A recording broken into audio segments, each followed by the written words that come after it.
'Obsession' ప్రస్తుతం ప్రపంచవ్యాప్తంగా youth అంతా ఎగబడి చూస్తున్న సినిమా ఇది. 7,00,00,000 బడ్జెట్‌తో దీన్ని తెరకెక్కిస్తే ఇప్పటివరకు 1,500,00,000కు పైగానే కలెక్ట్ చేసింది.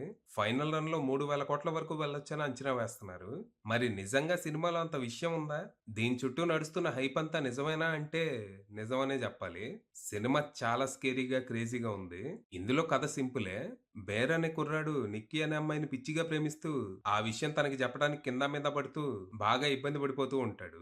ఆ ఫ్రస్ట్రేషన్‌లో ఓ రోజు నిక్కీ తన్ని తప్ప ఇంకెవ్వరిని ప్రేమించకూడదని బలంగా కోరుకుంటాడు. అదృష్టం కొద్దీ అది నిజమవుతుంది.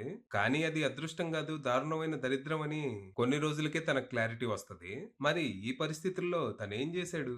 తను కోరుకున్న వరం శాపంగా ఎందుకు మారింది? అసలు తన కోరిక నిజంగా ఎలా మారింది? దాని వెనుక కథేంటి? ఇంతకీ నిక్కీ పరిస్థితి ఏంటి? చివరికి ఈ కథకి ఎలాంటి ముగింపు దొరికిందనేది మీరు సినిమా చూసి తెలుసుకోవాలి. ఇందులో కథ సింపుల్ గానే ఉన్నా, చెప్పిన విధానం చాలా ఎంగేజింగ్‌గా, ఎంటర్‌టైనింగ్‌గా, స్కేరీగా ఉండింది. సినిమాలో జంప్ స్కేర్స్ బాగా వర్క్ అయ్యాయి. హారర్ సినిమా కాబట్టి ఏదో జనాల్ని భయపెట్టాలని చీప్ జంప్ స్కేర్స్ కాకుండా చాలా అన్‌ఎక్స్‌పెక్టెడ్‌గా స్కేరీగా ఉంటూ దడుచుకొని చచ్చేలా చేస్తాయి. సినిమాలో చాలా మూమెంట్స్ ఆ! ఆ! అనిపిస్తూనే అట్ ద సేమ్ టైమ్ ఆ! ఆ! అనిపిస్తాయి.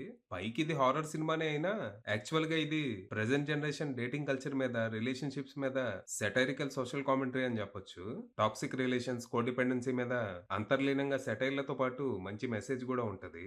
అవి జూసాక వాటి గురించి డీప్‌గా డిస్కస్ చేసే అనుభవాలు గాని, ఎక్స్‌పీరియన్స్‌లు గాని మనకి లేకపోవటం ఎంత అదృష్టమో అర్థమైంది.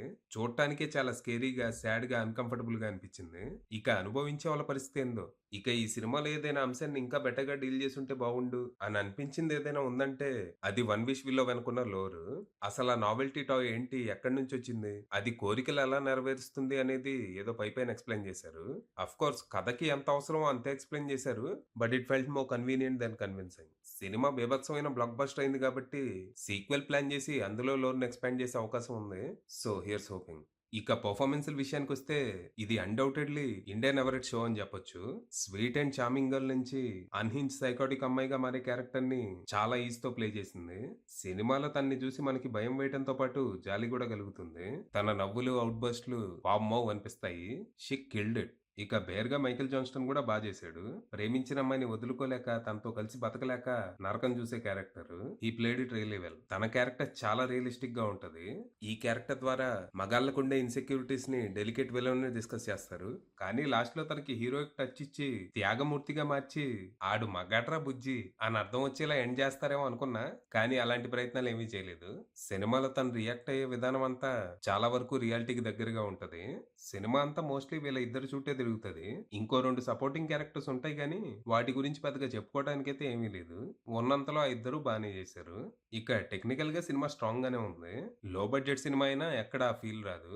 సినిమాటోగ్రఫీ అద్దిరిపోయింది. ఆ క్రీపీ అట్మాస్ఫియర్‌ని చాలా బాగా క్రియేట్ చేశారు. స్టార్టింగ్‌లో ఆ లో లైటింగ్ సెటప్ చూసి ఏంటి ఏం కనపట్లేదని బాగా ఇబ్బంది పడ్డా. కానీ హారర్ సీన్స్‌లో దాని ఎఫెక్టివ్‌నెస్ చూసాక ఓకే. దీనికి ఈ లైటింగే కరెక్ట్ అనిపించింది. ఇక ప్రాక్టికల్ ఎఫెక్ట్స్ బాగుండగా ఎడిటింగ్ డీసెంట్ అనిపించింది. అక్కడక్కడ కొంచెం జంకీ ఉంటది. కానీ అది మన సెన్సార్ బోర్డ్ వల్ల మహత్యం. అడల్ట్ సర్టిఫికేట్ ఇచ్చి కూడా సీన్‌లు కట్ చేస్తా ఉంటారు.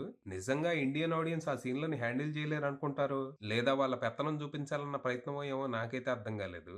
మొన్న మధ్య 'టాక్సిక్ అవెంజర్' అనే సినిమాని థియేటర్‌కెళ్ళి చూసా.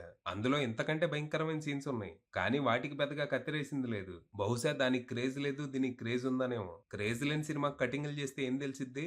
క్రేజ్ ఉన్న సినిమాకి చేస్తేనే కదా మన పనితనం ఏంటో తెలిసేదనుకున్నారేమో. 100,00,00,000 మంది ఏం చూడాలని ఐదుగురు డిసైడ్ చేస్తా ఉంటారు. ఇక రైటర్, డైరెక్టర్, ఎడిటర్, కర్రీ బేకర్ విషయానికొస్తే తన పనితనం చాలా బావుంది.